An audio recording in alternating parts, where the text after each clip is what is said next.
From Keene in the Shire, the Liberty Media capital of the world, this is Daryl W. Perry, host of FPP Radio News for Sunday, October 26, 2014.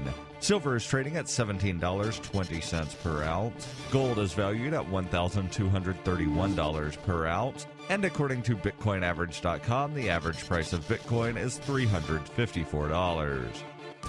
Antiwar.com reports plans for Iraq's Kurdistan regional government to send some 150 Peshmerga fighters to the Kurdish town of Kobani could be greatly complicated as the Islamic State turns some of its focus on attacking the border crossing near Kobani. Kobani is being defended by various Kurdish militias, which have been bringing in fighters from Turkey, and Turkey intended to help the Peshmerga make the crossing soon. The Islamic State, by contrast, is getting its own reinforcements from inside Syria itself and doesn't have to deal with border crossings or traveling long distances to get more fighters into the Kobani area. The Islamic State has been pushing toward Kobani for over a month, seizing hundreds of villages in the surrounding area and making its way to the key border town. Kobani is the last Kurdish territory west of the Islamic State's caliphate, and the loss of it would mean the Islamic State would have an uncontested span of border with Turkey near Aleppo.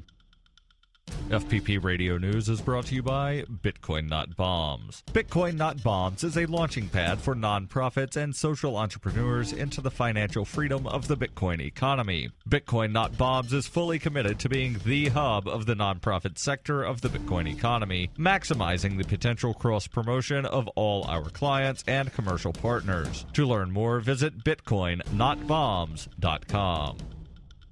The BBC reports scuffles have broken out near the tense North Korean border between South Koreans, some of whom were launching balloons into the north. Some people throwing eggs and yelling, "Don't put our lives in danger," tried to stop the activists, fearing that leafleting could lead to cross-border exchanges of fire. North Korea called the activist human scum and said the distribution of leaflets could cause all-out war. The North Korean state-run news agency KCNA accused the South of being conniving and having a black-hearted intention. The activists who sent the leaflets are believed to be mostly defectors who have escaped North Korea. They have led a long campaign to undermine the rule of Kim Jong-un. The balloon launchers met stiff opposition from counter-protesters at the launch site near Gimpo, delaying the release of the balloons until nightfall. Some of those opposed to the launch have argued that provoking the North could derail peace talks. A similar launch recently led North Korea to try to shoot the balloons down, prompting a brief exchange of fire with the South. In the latest incident, it is not clear if the balloons even reached North Korea. The two Koreas are separated by the heavily fortified demilitarized zone. They have technically been at war since the 1950 to 1953 Korean conflict ended in an armistice rather than a peace treaty.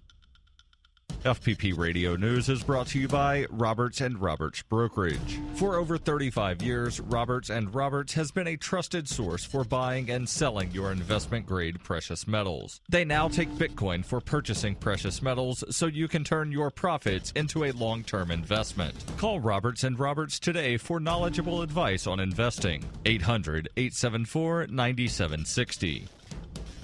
Reuters reports Ukrainian voters head to the polls today for the first parliamentary election in Ukraine since the street protest ousted former President Viktor Yanukovych and replaced him with a pro-European government, plunging ties between Russia and the West to Cold War-era lows. The poll seems to reinforce President Petro Poroshenko's position in Kiev, but it will likely deepen the divide that exists in eastern Ukraine between places controlled by the Ukrainian forces and neighboring towns in the hands of rebels. Ukrainian Prime Minister Arseniy Yatsenyuk, a hawk in Kiev's leadership, warned the country's Security Council this week that Russia, whom he and the West accuse of aiding the separatists with weapons and soldiers, may try to disrupt the election. Separatists are looking to hold their own elections on November 3rd that will select a prime minister of the self-declared republic and a lawmaking body as the separatists aim to create the trappings of a functioning government. Poroshenko's bloc is expected to perform the strongest out of all the competing parties. With Russian influence in the parliament virtually extinguished, he is expected to pull together a coalition from other pro-European parties. Poroshenko hopes the support will provide him with a mandate to press ahead with peace plans for the East.